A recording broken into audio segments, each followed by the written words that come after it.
Aquí en Juan capítulo 21, brothers, en el versículo 1 hasta el versículo 14, la palabra de Dios dice: después de esto, Jesús se manifestó otra vez a sus discípulos al mar de Tiberias y se manifestó de esta manera. Estaban juntos Simón Pedro, Tomás llamado el Dídimo, Natanael el de Caná de Galilea, los hijos de Zebedeo y otros dos de sus discípulos. Simón Pedro les dijo: voy a pescar. Ellos le dijeron: vamos nosotros también contigo. Fueron y echaron en una barca y aquella noche no pescaron nada. Cuando ya había amanecido, se presentó Jesús en la playa, mas los discípulos no sabían que era Jesús. Y les dijo: hijitos, ¿tenéis algo de comer? Le respondieron: no. Él les dijo: echad la red a la derecha de la barca y hallaréis. Entonces la echaron y ya no la podían sacar por la gran cantidad de peces. Entonces aquel discípulo a quien Jesús amaba dijo a Pedro: es el Señor. Simón Pedro, cuando oyó que era el Señor, se ciñó la ropa porque se había despojado de ella y se echó al mar. Y los otros discípulos vinieron con la barca arrastrando la red de peces, pues no distaban de tierra sino como 200 codos.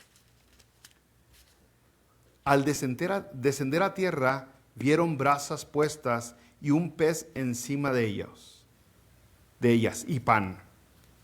Jesús les dijo: traed de los peces que acabáis de pescar. Subió Simón Pedro y sacó la red a tierra llena de grandes peces, 153, y aun siendo tantos, la red no se rompió. Les dijo Jesús: venid, comed. Y ninguno de los discípulos se atrevía a preguntarle: ¿tú quién eres?, sabiendo que era el Señor.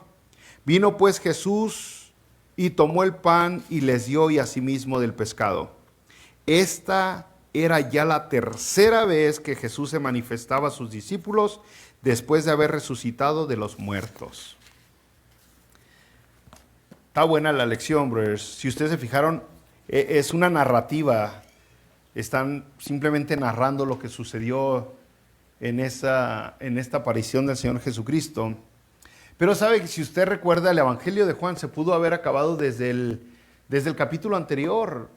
El capítulo 20 de Juan se oye como si ya fuera el fin de Juan. Yo cuando quiero recordar las palabras de Jesucristo, intento recordar el versículo donde dijo Jesucristo que todas estas cosas se escribieron para que creyéramos y creyendo tener la vida eterna. Muchas veces yo me equivoco y digo que es Juan 21, porque se oye como que es el final del Evangelio y en realidad es Juan 20. Si se fija usted en Juan 20, en el versículo 30 y 31, dice: hizo además Jesús muchas otras señales en presencia de sus discípulos, las cuales no están escritas en este libro, pero estas se han escrito para que creáis que Jesús es el Cristo, el Hijo de Dios, y para que creyendo tengáis vida eterna. Y ahí es buen final.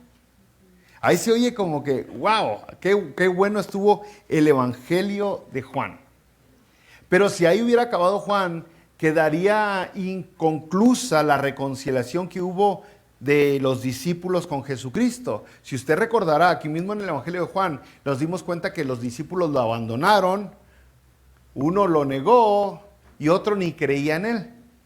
Entonces nos hubiéramos quedado así como que, ¿cómo vino a sanar esa la relación que medio se lastimó entre los discípulos y Jesucristo? Unos por abandonarlo, otros por dudar y otros por simplemente negarlo. ¿Cómo sucedió? Y es donde vemos que esos discípulos que fueron desobedientes, que fueron dudosos, llegan a reconciliarse con Jesucristo en el capítulo 21 de Juan. Entonces es el capítulo de la reconciliación. Versículo 1 dice: después de esto, Jesús se manifestó otra vez a sus discípulos junto al mar de Tiberias y se manifestó de esta manera. Y va a explicar la narración. El mar de Tiberias, brothers, es el mismo mar de Galilea. Ya están lejos de Jerusalén, están al norte de Jerusalén. Después de Nazaret está el mar de Tiberias. O sea, ya han pasado días, no dice cuántos días, ya han pasado muchos días desde que Jesucristo resucitó. Porque el puro hecho de que los discípulos llegaran de Jerusalén hasta el mar de Tiberias toma tiempo. Entonces ya ha pasado tiempo, ya no están donde mismo. Ya dice otra vez, ya están en otro lugar. Versículo 2, estaban juntos Simón Pedro, Tomás llamado el Dídimo, Natanael, el hijo de Galilea, de Caná de Galilea, los hijos de Zebedeo y otros 2 de sus discípulos. Aquí menciona a 7 de los 11 discípulos que quedan. Y estos 7 están reunidos. ¿Okay? Están juntos. Pero si usted se fijó, no vamos a hacerle énfasis ahí, pero podríamos atorarnos ahí en este versículo nomás. Porque las primeras 2 personas que menciona Jesucristo, a la Biblia aquí en este versículo, son las 2 personas que se portaron más gachos con Jesús. Es Pedro, que Pedro ¿cuántas veces negó a Jesucristo? Y luego es Tomás, la otra persona que menciona. ¿Y qué hizo Tomás? No creo hasta que no veo. Entonces, es la primera vez. Pedro por lo general aparece siempre primero en las menciones de los discípulos, pero Tomás nunca aparece siendo uno de los principales, y ahora sí. O sea, como que nos da un airecito de la reconciliación que está por venir, ¿no? Al mencionar primero a estos 2 que fallaron a Jesucristo, pues de una manera asombrosa o triste, y los demás lo abandonaron a Jesucristo. Versículo 3, Simón Pedro les dijo, voy a pescar. Ellos le dijeron, vamos nosotros también contigo. Fueron y entraron en una barca y aquella noche no pescaron nada. Aquí lo que Pedro está diciendo cuando dice voy a pescar, si usted lo ve como está la declaración en el original, lo que está Pedro diciendo es me voy a regresar a mi vida de pescador. No está diciendo, fin de semana, ¿qué haré? Vamos a pescar. No es como que un viaje a relajarse un poco, sacando unos fishes, ¿no? No, dice, me regreso. Esa es la declaración que Pedro está diciendo. Antes era pescador, antes de venir con Jesucristo. Ahora me vuelvo a ser pescador. Regreso a mi antigua vida. Regreso a lo que hacía antes. Y Pedro siempre ha sido un líder. Y aquí una vez más se ve ese carácter, ese empujón, ese jalón que tiene el líder, que los demás lo siguen. Eso es lo malo del líder, que cuando el líder se equivoca, cuando el líder hace cosas que no debe hacer, aún así los demás lo siguen. Un líder de veras, ¿no? Lo bueno del líder es que cuando el líder anda en los caminos rectos, en lo que tiene que hacer, cuando anda viviendo una vida chida, lleva a la gente a un buen lugar. Pero cuando uno acaba siendo influencia para los demás, para hacer algo que después les va a lastimar, les podría afectar su vida, ¿no? Entonces Pedro dice, yo ya me voy para siempre, dice Pedro. Ya se acabó este recorrido, estos años que tuve con Jesucristo, me regreso a mi vida de pescador. ¿Okay? La mayoría de los discípulos eran pescadores, entonces es posiblemente que por eso estaban estos 7 reunidos ahí. Y la motivación de Pedro es a lo mejor, pues es lo que sé hacer. Estoy cómodo pescando. O sea, no me siento cómodo en otros lados, en otro ambiente. Es donde está mi lugar. Pero hay un problema con eso. Hay un problema. Y el problema que vamos a ver en estas citas que leímos hasta el versículo 14 es que cuando desobedecemos a Jesucristo, vienen las consecuencias que no nos gustan. Las malas consecuencias. Y luego cuando obedecemos a Jesucristo, vienen las cosas buenas que sí nos gustan. Es lo que vamos a ver. ¿Por qué? ¿Por qué irse a pescar es pecado? No es pecado irse a pescar. En esta ocasión, el regresarse a su vida antigua sí estaba mal, porque Jesucristo ya les había indicado en otras ocasiones que no quería eso para ellos. De hecho, cuando Jesucristo les habló en Mateo 4, en el versículo 9, que le estaban pescando, Pedro les dijo, vengan y los haré pescadores de hombres. Y desde ahí empezó a seguir Pedro y los demás a Jesucristo. Pero Jesucristo en ese momento les dijo, o sea, es lo que conlleva la declaración que hizo Jesucristo. Ya no van a pescar peces, ahora van a pescar hombres, personas, humanos. almas. Ya no están en el negocio de vender pescado, ya están en el negocio de alcanzar a las almas para Jesucristo, de compartir la vida eterna, la salvación, esperanza, gozo, seguridad en las almas. Entonces eso es lo que inició el llamado. Cuando iniciaron el llamado, ahí es donde comenzó todo. Vengan y los haré pescadores de hombres. Y tantito antes, no sabemos con exactitud cuántos días antes, Jesucristo se los había dicho de esta manera. En el capítulo anterior, en el versículo 21,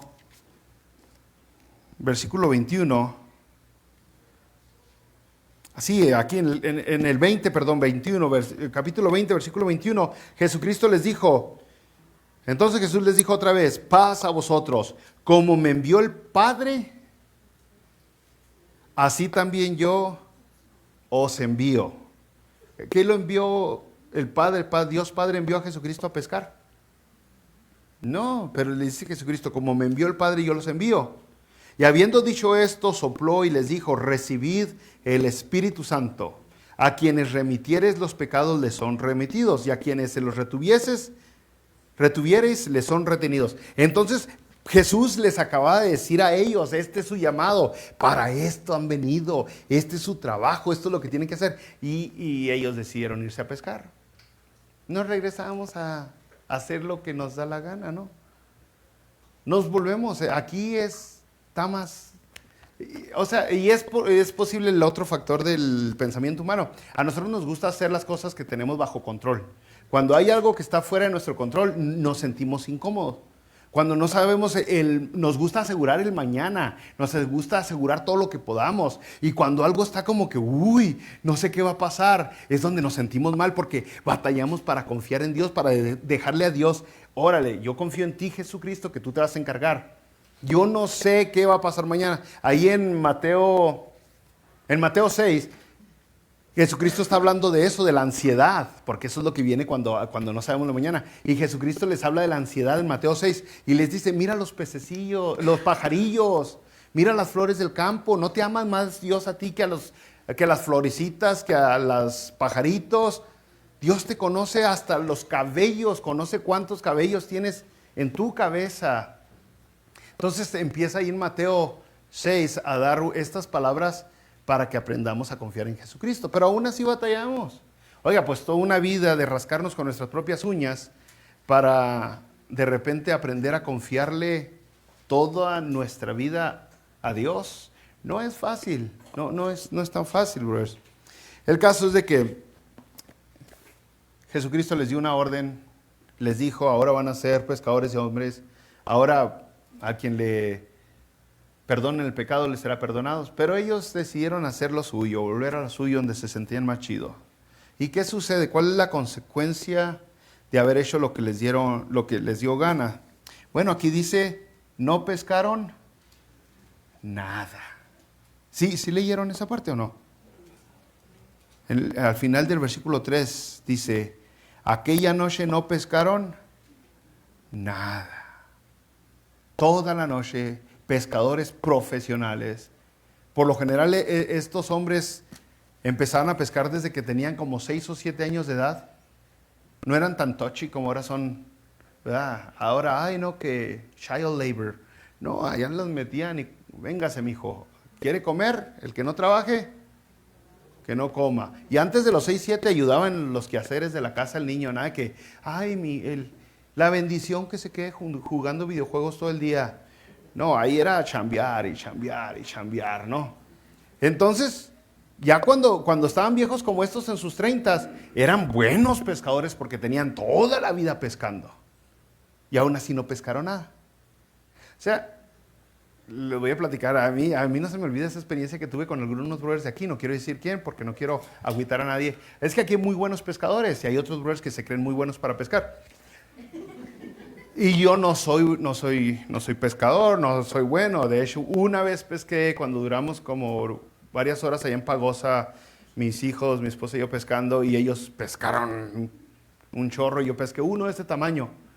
Uno. Y luego me decían que lo regresara. No, es el único que he sacado, como que regrésalo. Y Livni pescó, ¿cuántos? 12 o 13, no sé, ellos pescaron un chorrillo, ¿no? Pero en una ocasión, habían estos brothers de aquí, 2, 3 de ustedes, que como que sintieron lástima por mí, que yo no pescaba nada, ni un resfriado pesco. Entonces primero hubo un brother que me invitó, y luego otro, y luego salimos en grupo. Y salimos al Cochití, y en lanchita y todo. Y fuimos, creo que, a lo mejor me equivoco como lo que sucedió, pero creo que fuimos primero bien de temprano porque un experto del grupo dijo que tempranito era cuando picaban los peces. Y nos fuimos tempranito y no pescamos nada, todo el día. Y luego otro experto del grupo dijo, no, al mediodía es cuando pican los peces, necesitamos volver mañana a mediodía. Y volvimos y no pescamos nada. Y luego un experto del grupo, el otro experto dijo, no, están picando en la noche. Entonces nos fuimos a la noche a pescar. Y no pescamos nada. Y usamos lombrices, salchicha, jamón, pepino, usamos todo tipo de carnada y camárralo así. Y no, pues al último llegamos al Walmart a comprar unos peces. El asunto es de que estos discípulos no eran como los expertos que hay por ahí, no. Estos sí eran buenos pescadores. Estos sí eran buenos, ¿ok? Y después un brother dijo, que no fue el grupo, dijo, no, conmigo se iba a pescar, pastor. Y casi obligado me llevó allá donde entrenan a los peces para que muerdan. El Salty Lakes o Sandy Lakes se llamaba, unas lagunas allá de aquel lado de Bernalillo, donde los entrenan. Y me llevó, no, ahora sí, hágale así, aventó. Me quedé dormido bien a gusto como por 2 horas y media. Y esa cosa nunca agarró nada. Entonces no es como que algo lógico. Aquí es en realidad el hecho de que ellos no hayan alcanzado a pescar nada es un milagro como no nos gusta ver los milagros. Es como si Jesucristo le hubiera ordenado a los peces que no entraran en las redes. ¿Sí entiende? O sea, vemos en este momento de una manera, podríamos decir nosotros, negativa, el milagro de Dios, que Dios estaba moviendo, Jesucristo está moviendo para que los peces no llegaran a donde querían los discípulos que llegaran. Porque eran unos expertos, unos profesionales, con las herramientas adecuadas, en el lugar adecuado, y aún así no lograron. Dice la Biblia que toda la noche pescaron, pero no pescaron nada. Sería toda la noche intentaron de pescar. Porque eso sucede cuando uno es desobediente. Si Dios tiene algo planeado para nosotros, brothers, y Dios es intencional, y Dios le está diciendo, así es como tiene que suceder. A veces nosotros creemos, no, yo sé mejor que tú. Yo sé dónde quiero estar. Y lo podemos ver de muchas diferentes maneras, ¿no? Ellos prefirieron hacer lo suyo, no pescaron nada. En el Salmo 127, versículo 1 dice, si Jehová no edificara la casa, en vano trabaja el que la edifica. Si Jehová no guardara en la ciudad, en vano vela la guardia. Ese es el asunto. Ellos están intentando hacer algo separados de Dios, apartados de Dios, porque en esta ocasión Jesucristo les había dado instrucciones específicas de cuál era su objetivo, cuál era su llamado, cuál era su propósito, cuál era la comisión que tenían ellos. Y aún así se opusieron, aún así dijeron, vámonos para allá. Volvámonos a nuestra vieja vida. Y entonces cuando usted lee aquí la palabra de Dios se da cuenta que no salieron las cosas como querían. Cuando el apóstol Pablo, que todavía no era apóstol ni le decían Pablo, allá en Hechos capítulo 9 va en camino a Damasco, tiene este momento con Jesucristo y le dice en Hechos capítulo 9 versículo 5, le dice Jesucristo, Pablo, dura cosa te es de dar de coces contra el aguijón. Está bien difícil, estás dándole golpes al aire, no te puedes oponer en contra de la voluntad de Jesucristo. En otras maneras le estoy diciendo lo que Jesucristo le dijo a Pablo allá en Hechos 9, versículo 5. Pablo, está difícil lo que estás haciendo. No puedes competir conmigo, no puedes pelear conmigo, no puedes oponerte a mi voluntad. Mientras más lo hagas, más sufres, más batallas, más dificultades tienes. Entonces, eso es lo que sucede con ¿Con quién? Con los discípulos. Con los discípulos, brothers.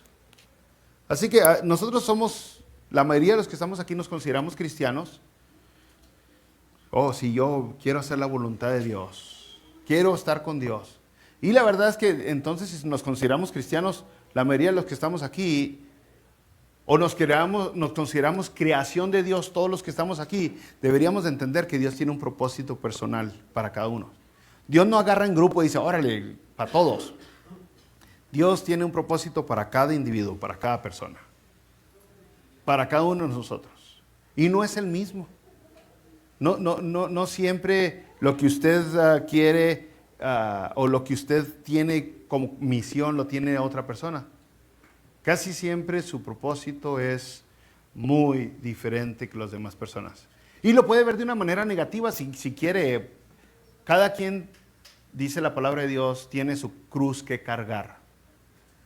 Dijo Jesucristo, el que quiera venir en pos de mí, niéguese a sí mismo, tome su cruz, no el de su hermano, no el de su brother, no el de su vecino, no el de su tía, tome su cruz y sígame. Entonces cada persona tiene que estar consciente de eso, cada creación de Dios, cada hijo de Dios, porque en contra de Jesucristo no podemos ir. Si Él tiene un propósito, no podemos ir. En Mateo 12:30 Jesucristo dijo, el que no es conmigo es contra mí. El que no junta, desparrama. O sea, no hay como que yo soy neutral, Jesús. Yo no quiero estar en broncas, Jesús, no quiero estar en broncas, no quiero estar eligiendo entre tu lado, el lado de los demonios. Yo soy neutral. No, dice Jesús, no existe tal cosa como neutral. El que no está conmigo, está contra mí. O sea, nomás hay dos bandos, dice. No hay un tercero de este es parcial, este está en medio, este está en paz. No, elige tu bando. Y entonces, eso es lo que estaban haciendo los discípulos. Ok, ustedes tienen un llamado, quieren hacer su propio rollo, pues no van a pescar nada. No van a alcanzar nada. Entonces, es un milagro que no pescaran. Otro milagro. Jesucristo no dejó que esos peces entraran en la red. ¿Cuántas veces será que Jesucristo ha intervenido en nuestras vidas? Es desconocido, pero ¿cuántas veces será que Jesucristo ha intervenido en nuestras vidas para que no se logren nuestros planes? Porque nuestros planes nos iban a lastimar más de la bendición que creímos que nos iban a dar. ¿Cuántas veces? O sea, ha de haber sido un montonal de ocasiones. O sea, usted lee la palabra de Dios y va a ver cosas que dice, pero el Espíritu no permitió que fuéramos allá. Sí ha habido a veces en el libro de los Hechos, pero no permitió el Espíritu que fuéramos allá. O sea, es porque hay veces que dice, Dios, no te conviene. Bueno, luego no pescaron nada, toda la noche pescando y sin pescar. Viene el versículo 4 y el versículo 5 de Juan capítulo 21. Y dice, cuando ya había amanecido, o sea, tiro toda la noche, ¿no? Cuando ya había amanecido, se presentó Jesús en la playa. Mas los discípulos no sabían que era Jesús. No sabían otra vez por qué, porque Jesucristo resucita y su cuerpo es glorificado. Así que no, al menos de que no hubiera una declaración intencional de parte de Jesucristo, ellos no se daban cuenta. Y dice, los discípulos no sabían que era Jesús. Y les dijo, hijitos, ¿tenéis algo de comer? Le respondieron, no. O sea, a mí, si usted lee la palabra de Dios, los evangelios, así como con una mente abierta, se va a dar cuenta del sarcasmo que Jesucristo se avienta tantas veces. ¿Usted cree que su esposa es sarcástica? Vea a Jesucristo. O sea, vea, Jesús sabe que no han pescado nada, Él tiene que ver con que no pescó nada y todavía les dice, ¿tienen algo que comer? Y ellos en su depresión simplemente le dicen, no. Fíjese, no le dan explicación, simplemente dice, no. Es toda la respuesta de Dios, no. O sea, es asombroso, ¿no? Cómo Jesucristo a veces como que nos cala, ándale, ¿te fue bien sin mí? ¿Te fue sin mí? Y las mamás, o sea, cuando el niño se sube a la silla y le dice, no te subas, te vas a caer, se cae, se golpea. ¡Ay, te caíste! O sea, ya está en el suelo el niño. Eso sucede aquí con Jesucristo. Es como que para que aprendas la lección, te voy a tallar un tantito en la herida, para que te acuerdes que sucedió porque no me obedeciste. Ese es el asunto del sarcasmo, es como recalcar algo. Bueno, no lo reconocen cuerpos glorificados, el sarcasmo de Jesucristo, pero también vemos en este momento la inhabilidad, lo inútil que es el hombre de lograr algo sin Dios. A veces nosotros somos tan arrogantes que creemos que podemos sin Dios, pero dice la palabra de Dios que hasta el sol brilla porque Él quiere. El agua la tenemos porque Él quiere. Santiago dice que toda buena dádiva y todo don perfecto proviene de lo alto del Padre de las luces. Entonces, a veces creemos que logramos porque soy machín. No, lo que tienes es porque Dios es bien buena onda y te lo ha dado. Y estamos incapacitados de lograr algo sin la ayuda de Dios. En Corintios, el apóstol Pablo hace una pregunta cuando está hablando de la arrogancia y de que me voy a enaltecer. Y dice, ¿qué tienes que no hayas recibido? ¿Qué tienes que no hayas recibido? Supongamos algunos de ustedes que digan, no, yo mire, Yasmín, que digan, mira mis flequitos de oro, mis risitos de oro. Tan bonitos. ¿Qué hizo la hermana para recibir sus risitos de oro? Nada. O sea, ¿qué? El husky, mi brother Jesús, sus ojotes de encanto. Dijimos, claro, soy un galán. ¿Qué hizo para recibir esos ojos? ¿Sí me entienden? ¿Quién es el más inteligente de aquí? El más inteligente, mi brother Marco. Soy un genio. Tengo IQ 140. Bueno, ¿qué hizo para nacer tan inteligente? Todo, aún las cosas que consideramos dignas de presumir, las tenemos porque Dios nos las dio. Y muchas veces nos las dio a través de la herencia de nuestros padres. Heredamos el hermoso color de piel de nuestros padres, los bellos ojos de nuestra abuelita, lo inteligente de nuestro abuelito. Todo nos lo dio Dios. Y somos incapaces de obtener algo sin la ayuda de Dios. Entonces, eso es lo que vemos aquí. Cuando toda la noche pescaron, no lograron nada, Jesucristo les dice, ¿tienes de comer? Ellos simplemente medio adoloridos, lastimadones, dicen, no tengo. Versículo 6.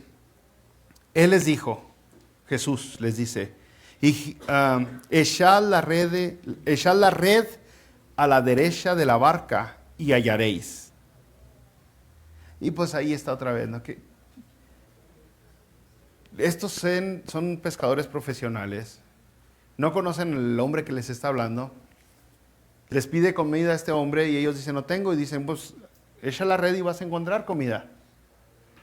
Aquí lógicamente es una narración corta, está resumiendo todo lo que sucedió. No vimos, pero parece que no hay una discusión de parte de ellos, no, parece que ellos ahora no contestaron, oye, pues hemos pescado toda la noche, porque eso ya había sucedido antes. Como le dije ayer Mateo en Lucas capítulo 5, versículo 5, Pedro, cuando recién les llamó, había sucedido lo mismo, no habían pescado nada. Jesucristo les habla y les dice, echen la red. Y Pedro le dice, toda la noche hemos estado trabajando y nada hemos pescado. O sea, discutió Pedro la primera ocasión.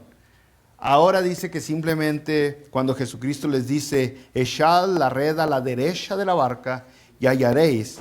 Entonces la echaron y ya no la podían sacar por la gran cantidad de peces.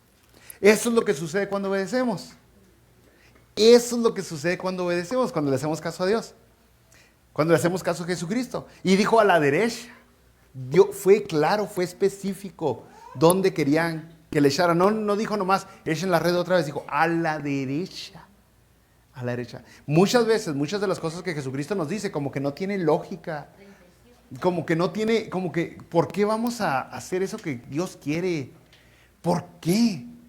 Pero si usted se da cuenta, muchas de las veces que la gente es bendecida aquí en la Biblia, muchas de las veces que la gente es bendecida, es cuando Jesucristo les dio una orden que era ilógica. Que una orden que como que no tenía sentido. Como lo mismo que les acabo de decir aquí a ellos, echen la red a la derecha. La hemos estado aventando por todo el condenado lago, como que a la derecha, pero aún así ellos lo hicieron. Y vemos lo que sucede cuando obedeces. Aunque no tenga lógica, bros. Mire, en Mateo capítulo 14, versículo 19, está la multitud hambrienta, muy, muy hambrienta. Eran miles de personas. Entonces Jesucristo les dice, recuéstense sobre la hierba. En Mateo 14, versículo 19 en adelante, recuesten sobre la hierba. Y tomó los 5 panes y los 2 peces, ¿y qué hizo? Los multiplicó. Imagínese, usted tiene hambre. Imagínese, hermana Guadalupe, usted tiene hambre. Y luego que Jesucristo le dice, recuéstate sobre la hierba. Usted le va a decir, ay, lo que tengo es hambre, no sueño. ¿Cómo que recuéstate? Como el chiste del que le dieron agua, ¿no? Cuando tenía hambre. Lo que tengo es hambre, pero aún así obedecieron ellos y pudieron recibir la bendición de Dios. La palabra de Dios también nos dice en Juan capítulo 9, versículos 6 al 7, que había un ciego. Y luego se acerca el ciego y Jesucristo escupe en tierra, dice en el versículo 6, y hace lodo con su saliva. Y luego le unta el lodo en los ojos al ciego. Y luego le dice, ve a lavarte al estanque de Siloé. Vete a lavar allá. Es como que, Jesús, no te salgas, ¿para qué me embarraste de lodo? Y luego con saliva. Pero este hombre no cuestionó a Jesucristo. Y no es que tenga ciertos agentes curativos, la saliva de Jesucristo mezclada con la tierra santa que estaba pisando. Es la obediencia la que logró el milagro. Los religiosos se van hacia lo material, hacia lo físico, si agarras este aceitito, este mantelito sagrado, o esta tierra. No, son puras mentiras. La obediencia es la que logra el milagro en usted. Porque el ciego hace caso y va al estanque y Siloé. ¿Y qué sucede? Es sanado. Es sanado. Ya en la última semana que vemos de Jesucristo, en Juan capítulo 11, muere un amigo de Jesucristo, se llamaba Lázaro, muere. Pasan 3 días de muerto Lázaro. Y luego en el versículo 39, le dice Jesucristo a Marta, la hermana de Lázaro, quita la piedra, remuevan la piedra. ¿Y Marta qué responde? Ya hiede, ya tiene, le dice, maestro, ya tiene 3 días muerto, ya hiede.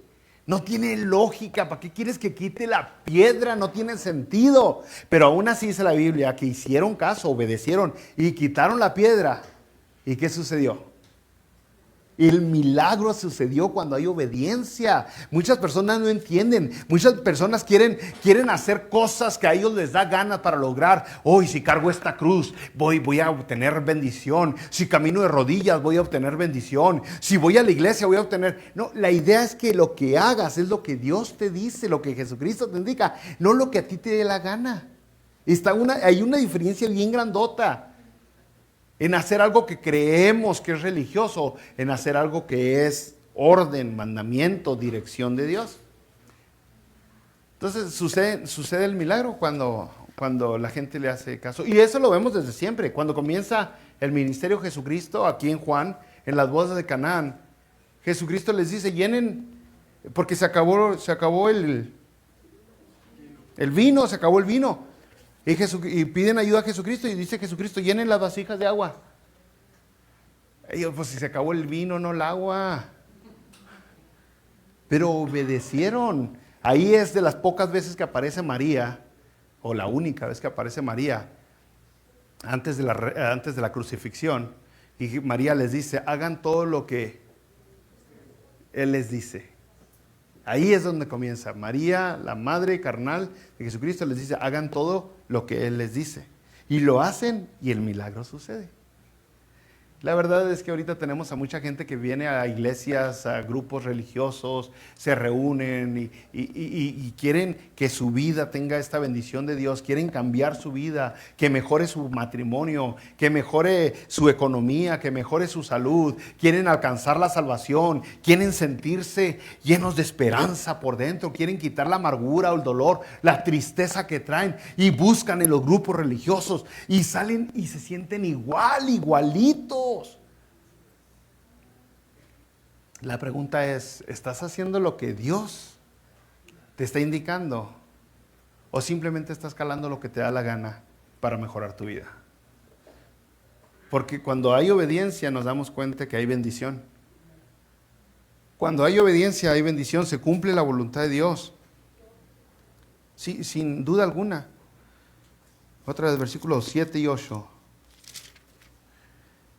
Del capítulo 21, dice, entonces aquel discípulo, después de que le pescaron mucho, dice, entonces aquel discípulo a quien Jesús amaba, dijo a Pedro, es el Señor. Acuérdese, ese discípulo al que Jesús amaba es Juan. Juan le dice a Pedro, es el Señor. Simón Pedro, cuando oyó que era el Señor, se ciñó la ropa porque se había despojado de ella y se echó al mar. Ahí vemos simplemente la actitud de Pedro, ¿no? Y es lógico que no traía túnica, andaba como andan los pescadores. Los pescadores no andan a medio mar, andan pues un poquito desnudos, ¿no? Simplemente con los trapos que les hace falta. Entonces Pedro lo que hace es que se agarra sus garras y luego se avienta al mar. Es característica de Pedro. Esas decisiones arrebatadas las vemos en Pedro en toda la Biblia. Versículo 8 dice, los otros discípulos vinieron con la barca arrastrando la red de peces, pues no distaban de tierra sino como 200 codos. O sea, parece ser que aunque Pedro tomó fuga, llegaron al mismo tiempo a la playa. Los otros dijeron, pues este loco qué, y empezaron a remar, ¿no? Y Pedro iba manoteando y eso, arre, y llegan a la playa. Versículo 9, al descender a tierra vieron brasas puestas y un pez encima de ellas y pan. ¡Ja! Jesucristo apenas les preguntó, dame de comer, ellos dijeron, no hay, echen la red, la echaron y luego cuando vuelven ya tiene Jesús desayuno. Ya tiene. Ya la armó.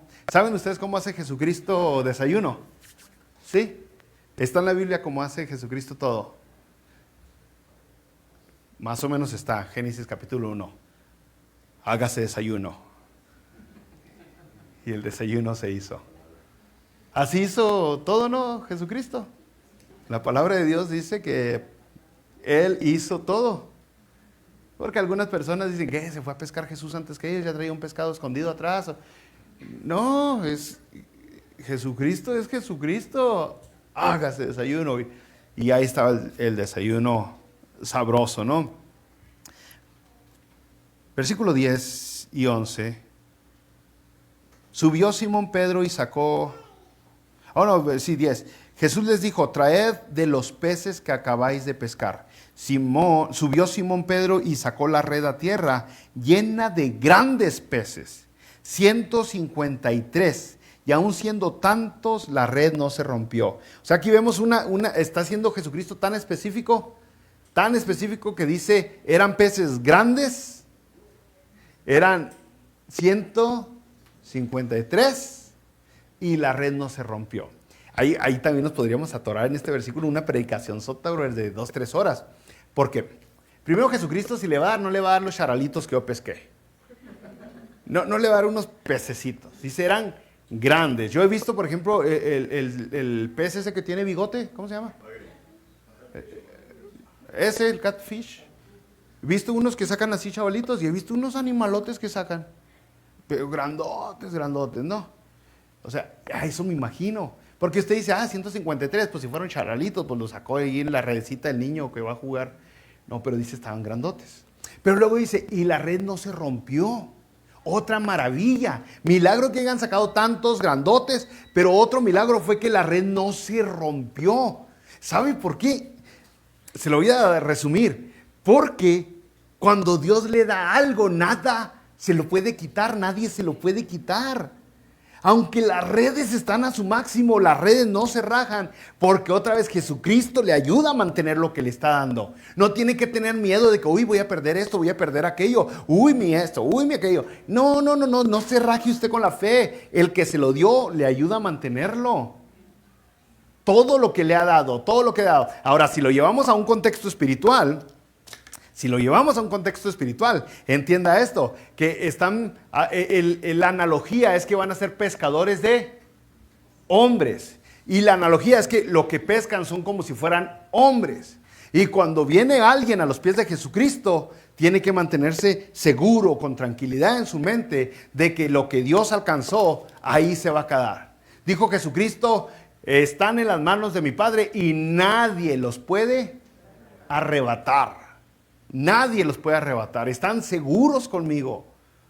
O sea, es algo bien hermoso el poder ver que la red no se rompió. Así en su vida va a haber una redecita que cómo le va a calar, cómo va a estar a punto de trozarse. Y la verdad, muchos de los matrimonios hemos estado a punto de tronar. Y muchas veces. Y por cosas vergonzosas, por rebeldía, por muchas razones. Pero muchos matrimonios se han mantenido no porque, uy, soy bien perrón, aguanto mucho a mi vieja. No, muchos de los matrimonios todavía están por milagro de Dios. Simplemente es milagro de Dios. Si no fuera por Dios, esa red ya hubiera tronado desde hace mucho. Cuando ve usted otro matrimonio que fracasa, que falla, no es para que se burle, uy, no, dígale, ay, gracias Dios, porque yo ya hubiera fracasado desde hace muchas veces. ¿Cuántas veces hemos amenazado a la pareja con divorcio? ¿Cuántas veces? Usted necesita entender, el milagro lo hace Dios. Ni siquiera eso está en nuestras manos. Bueno, pero ya pito esa cosa, así que vamos a acabar.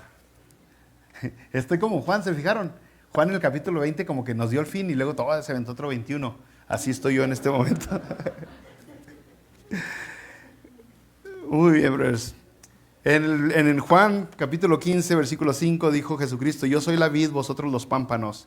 El que permanece en mí y yo en él, este lleva mucho fruto, porque separados de mí nada podéis hacer.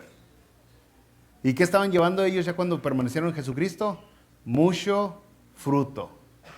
El fruto viene de parte de Dios. Las lecciones vienen de parte de Dios. Dice, separado de mí, nada podáis hacer. Juan 15, 16. No me elegiste vosotros a mí, sino que yo os elegí a vosotros. Y os he puesto para que vayáis y llevéis fruto. Y vuestro fruto permanezca. ¿Se fijó por qué no se rompieron las redes? Te voy a dar fruto y tu fruto va a permanecer, para que todo lo que pidieres al Padre en mi nombre, Él os lo dé. La seguridad está en Jesucristo, no está en nuestra habilidad, en nuestras decisiones. La seguridad está en Jesucristo porque Él hace el milagro. Obedeciste, fuiste bendecido. Y ahora sí acabamos, versículo 13 y 14, brothers. Vino pues Jesús y tomó el pan y les dijo, y les dio, y asimismo del pescado. Esta era ya la tercera vez que Jesús se manifestaba a sus discípulos después de haber resucitado de los muertos. Entonces, ¿qué aprendemos en esta lección? Primero intentaron pescar sin Jesús y no les fue bien. Habrán unas personas que intenten pescar sin Jesús y por un rato les va bien. Y luego se dan cuenta que casi de la noche a la mañana perdieron los que con tanto sacrificio, ganaron. Porque así como viene, se va. Pero luego vimos que la segunda vez intentaron pescar ya con la dirección de Jesucristo. Entonces vimos que recogieron fruto de su pesca y no perdieron ni un pez. Contaron cada uno de ellos. Cada uno de ellos lo mantuvieron. Dios restaura la relación. Él está ansioso por restaurar la relación, diríamos, y un término humano. Pero nosotros necesitamos agarrar la onda. Para una relación sana con Dios necesitamos la obediencia.